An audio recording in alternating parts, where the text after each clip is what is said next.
हर बार police की ही गलती नहीं होती है। कुछ दिनों पहले आपने देखा होगा कि मुजफ्फरनगर के मीरापुर में उपचुनाव हो रहे थे। तब किस तरीके से पथराव पुलिस पर किया गया और पुलिस ने जब हल्का फुल्का बल प्रयोग किया, उसके बाद एक तस्वीर सोशल मीडिया पर जानबूझकर वायरल की गई कि पुलिस के एक अधिकारी ने लोगों के ऊपर पिस्टल तानी है, यानी कि लोगों को डराया है।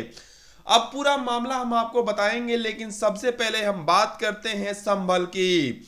संभल में हुआ ये था कि संभल में एक जो मस्जिद है उसका सर्वे किया जाना था, और सर्वे करने के लिए जब टीम गई तो वहां के जो लोग हैं वो बता रहे हैं, जो मीडिया रिपोर्ट्स हैं वो दावा कर रही हैं कि सर्वे शुरुआती दौर में तो ठीक चल रहा था, लेकिन धीरे धीरे मस्जिद के बाहर या कुछ इलाकों में जो भीड़ है वो जुटनी शुरू हो गई।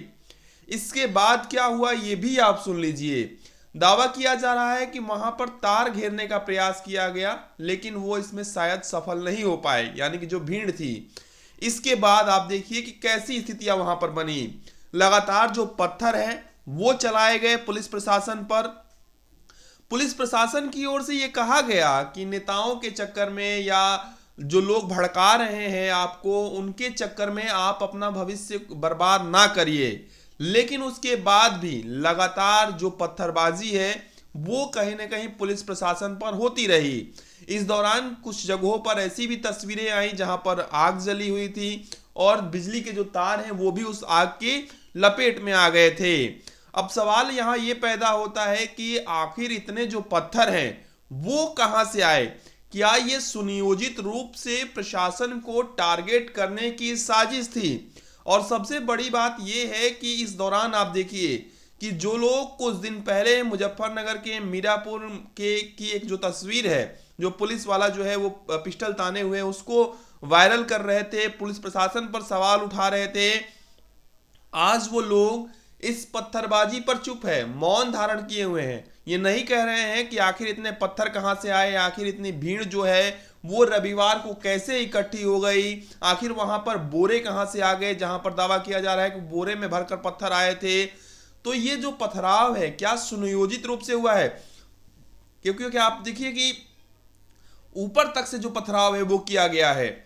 और लगातार प्रशासन की ओर से क्या किया गया, आप देखिए प्रशासन की ओर से ये किया गया कि आंसू गैस के गोले छोड़े गए। कोशिश ये की गई कि हल्का फुल्का बल प्रयोग करके इन लोगों को समझाया भी जा सके, और लगातार पुलिस प्रशासन समझा रही थी, लेकिन ये लोग नहीं माने। अब कुछ लोग कह रहे हैं कि इनमें से कुछ एक दो लोग जो है वो उनकी मृत्यु हुई है। अब मृत्यु का कारण क्या है? क्या आपसी गोलीबारी में ये मृत्यु हुई है, झड़प में हुई है, या फिर क्या कारण रहा, ये अलग विषय है। खैर, एक दो लोगों की जो मृत्यु है बताई जा रही है इस पूरी घटना में।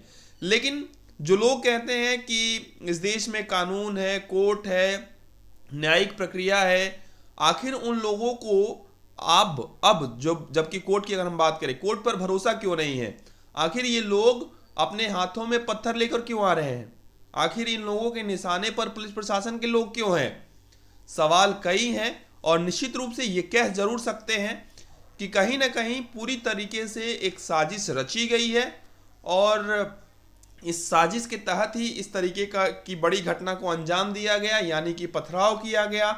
और उत्तर प्रदेश की बात करें, खासतौर पे संभल की बात करें, तो संभल की स्थिति को बिगाड़ने की जो कोशिश है वो कहीं ना कहीं की गई है। खैर, अब राजनीतिक बयानबाजी भी शुरू हो गई है। आपने तमाम नेताओं के बयान सुने होंगे। आप लोग इस पूरे घटनाक्रम पर क्या कुछ सोचते हैं, हमें कमेंट कर जरूर बताइएगा। इस वीडियो को ज़्यादा से ज़्यादा शेयर करिए। ऐसी जानकारी और खबरों के लिए हमारे इस यूट्यूब चैनल को सब्सक्राइब कर लीजिए, इस वीडियो को लाइक करिए। फेसबुक पर देख रहे हैं तो हमें फॉलो कर लीजिए। धन्यवाद।